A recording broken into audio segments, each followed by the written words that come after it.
So we're here at this old farm setting, big barn, beautiful big house, to try to answer some questions as to what happened to a 1740 1.5-story cape that supposedly was here.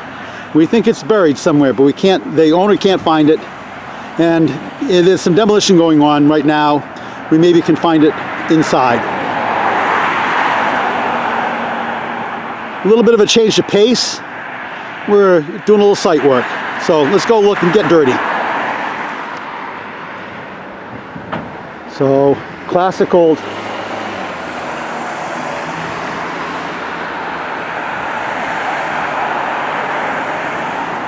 New England farmhouse.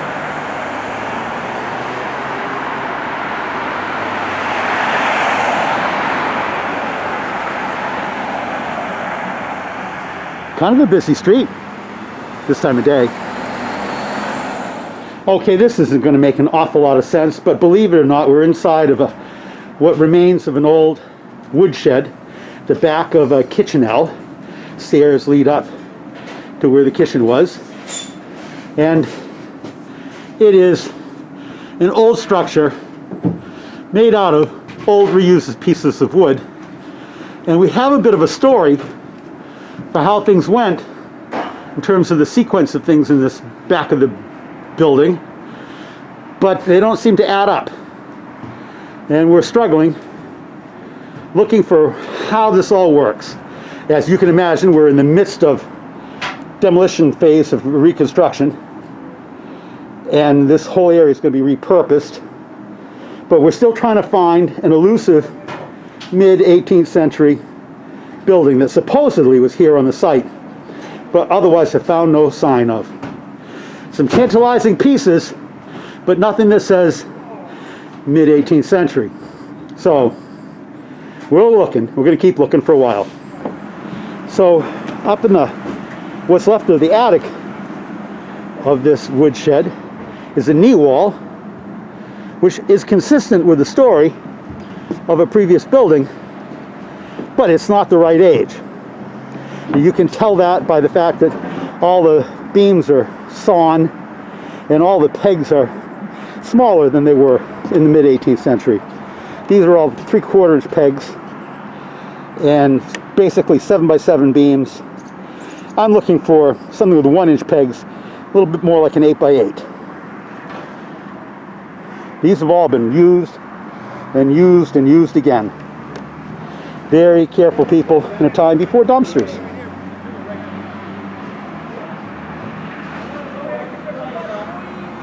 The blue tarps of modern success. Bit of a cut through the roof that was built on the gable end in the 1880s. Slate roof's been removed and getting ready for some redevelopment. Get a bit of a kick out of this in the relative instability of knee walls. This one got an iron strap.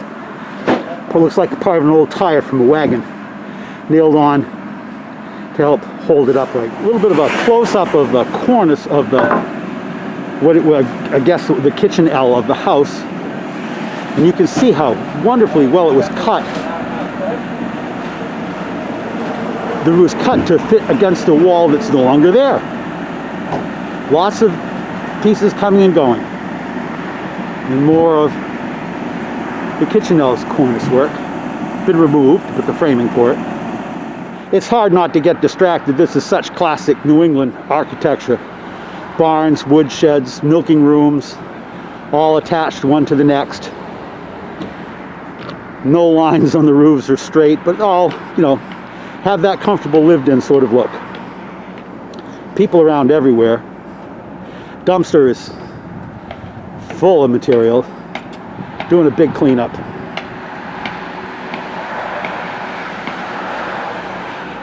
Okay, so here we are. We're in the crawly basement of the woodshed.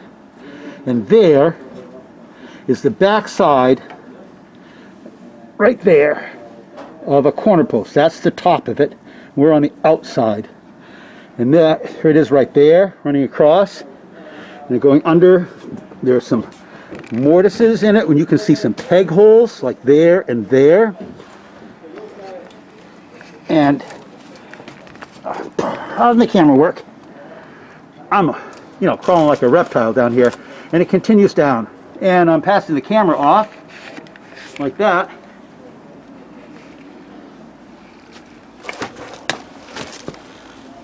I've labeled it so they pick this one out when they do the disassembly and put it aside for us to inspect more closely. Over here you can see there's a kind of a bump there and a bump there. Well, if we look at the other side,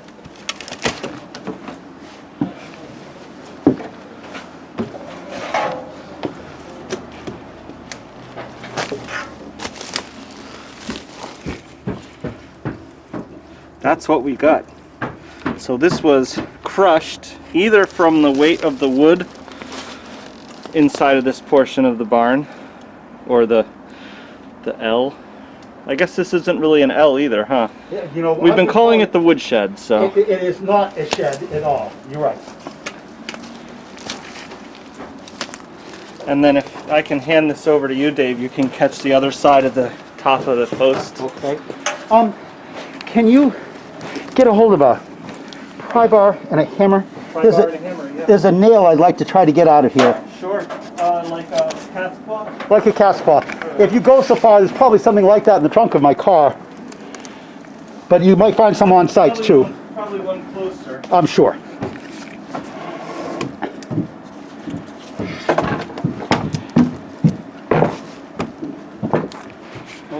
Going from the debris up to big blade mortise in what would be the inside face. Boy, doesn't that old beam look like a piece of chestnut oak. And another mortise here that I believe is from a wind brace, part of the bracing technology in the 18th century. And at the top, which we're headed toward, pardon me because I'm crawling, is a bit of a flare. Rob's put a tag on it. Let's take a look. Huh.